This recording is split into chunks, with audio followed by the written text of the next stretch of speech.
Magandang araw mga kaibigan. Bigyan natin ng reaction, opinion itong post ni Rob Rances. Sinare niya ang pahayag ni BP Sara tungkol sa kanyang kapangyarihan na para bang nag-iisa lang ako. Basahin ko ang statement ni BP Sara. Wala akong power. Kung nakikita nyo ngayon, nag-iisa ako. Yung kasama ko lang, yung taong bayan na nagsasabi na lumaban ka, ordinary Filipino citizens. So paano ako mananakot ng mga members of House of Representatives na kumbaga nakasabit sa power ni BBM? Yan, nabira na naman tuloy ang mga I don't know kung ano yung background, bakit niya sinabi to, na sino ba yung nagreklamo na mga kongresista na nananakot si BP Sara. Baka doon sa kanyang announcement ng candidacy niya, parang yun ang pag-intindi ng mga kongresista na nananakot. Ang nananakot, yung taong bayan sa Cebu. Nagkaroon ng launching ng CAD. Ano ba yung CAD? Cebu Alliance for Duterte. Yan, CAD. Mga ordinary citizens lang ito na nag-declare manifesto. Sabi nila, we are warning. Winawarningan namin lahat ng mga kongresista na taga Cebu. Kung pirmahan ninyo ang impeachment case laban kay BP Sara, pasensya na kayo ha. Ongoing po ang construction ng bahay sa aking kapitbahay. Hindi ko naman sila mapatigil. Kung pirmahan ninyo ang impeachment case laban kay BP Sara, parang pinirmahan na rin ninyo ang inyong political death warrant. Death warrant. Ibig sabihin, ilulubog namin kayo sa 2020 election. Consider it as your resignation from Congress sa 2028 kung pipirma kayo sa impeachment case. Mga taong bayan yun. Hindi naman yun si BP Sara. I believe, hindi naman yun inutusan ni BP Sara dahil yung mga DDS sa Cebu, voluntaryo yung ginawa nilang yun. Kilala ko yung Secretary General ng Cebu Alliance for Duterte, si June Abines. Die-hard Duterte supporter talaga ito. Na siya yung kinasukasuhan ni raid pa ni General Torre last year ba yun o 2 years ago. Kaya lang nanalo na siya sa kaso. Ibinasura na ng piskalya yung mga kasong isinampa ni General Torre sa kanya. Yun. June Abines, yung mga ordinary Cebuano lang. Sila ang nananakot. Kasi nga ang kapangyarihan nasa taong bayan. BP Sara, agree, nag-iisa lang siya. Mabuti nga, may kaunti pa siyang mga security forces. Hindi pa siya tinatanggalan completely. Kaya paano siya mananakot? Ang nasa kapangyarihan, kayo mga kongresista, nga nakakabit sa kapangyarihan ni BBM. Kaya, sabi ni Rob Rances, kasama mo kami BP Sara, tuloy-tuloy ang laban. Yung pahayag ni BP Sara nung in-interview siya, after na nag-declare siya ng candidacy, na-realize niya na ang taong bayan mismo ang nagtutulak sa kanya.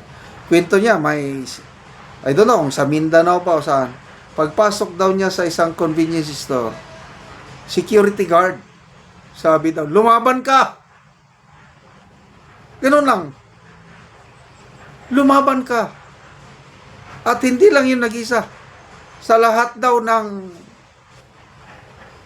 mapasyalan niyang lugar sa Pilipinas, ganun daw ang challenge ng mga ordinary citizens sa kanya, lumaban ka, BP.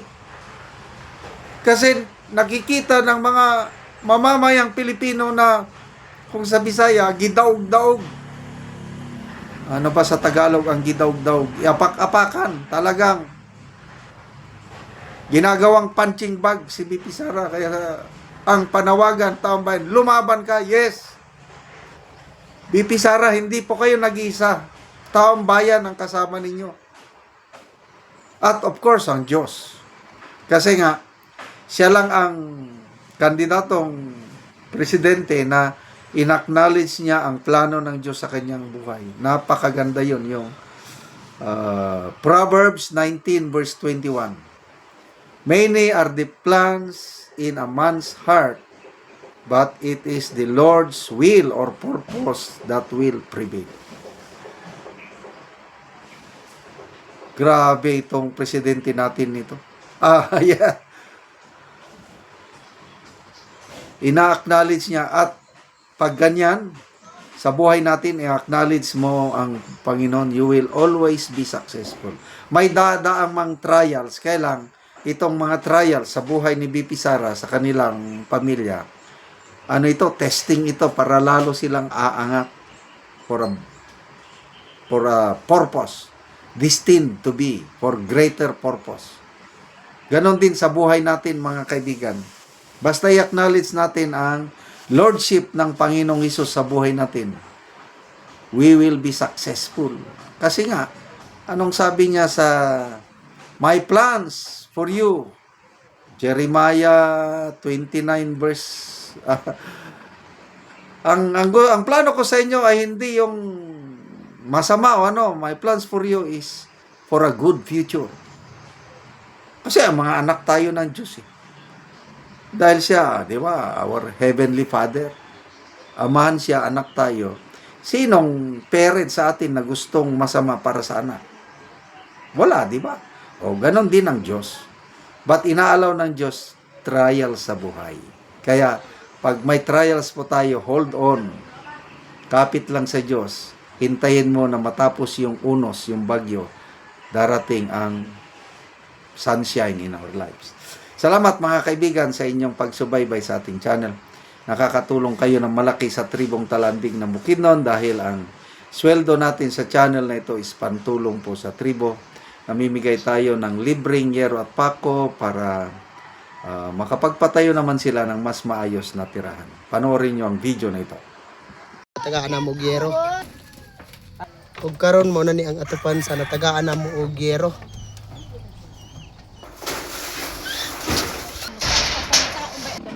Wakad lang. Mga dati, at sa na sila. Tuloy yung insurance. Tuloy sa nanay, nagtalan niya, ano, oras ito. May, awayan na yun.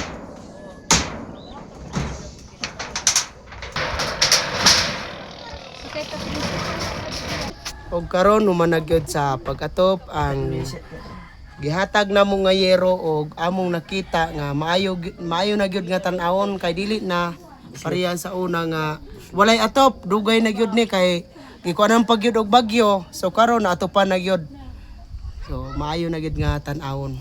Salamat sa Ginoo nga natagaan yung sin kung wala ang kini pastor.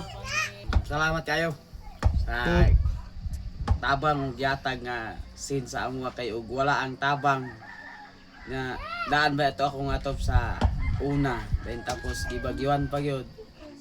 Then kung wala ang tabang, wala gyud mi atop, dili mi nani karon ang akong atop nga tsada kung wala ang yung gihatag nga. So mura to, salamat. So pila na dayto katuig ang imong atop nga Lima na to katuig. Lima na to katuig. Daan pa gyud to. Daan na gyud kaayo. So pag bagyo gipalid na gyud. Dala kahoy gigabok na dugay kay natupan. Dugay kaayo. So pila ka bulan nga imo ning himuan diri og para sa atop nga kahoy, pila ka bulan ay nakaatop ka? Totoo yun. Ay pinakaatop. Kung wala gani ning tabang, siguro wala pa gini na atop. Eh wala naman, palid na sa hangin. Oh, so wala unsa day imong trabaho? Ang trabaho, farmers. Magmuso lang. Kung unom ka bulan aya ka harvest na aya ka mo makakorta. So walay budget gid sa ipalit sa yero. So mura to salamat. Salamat kayo. Salamat kayo. Salamat ka.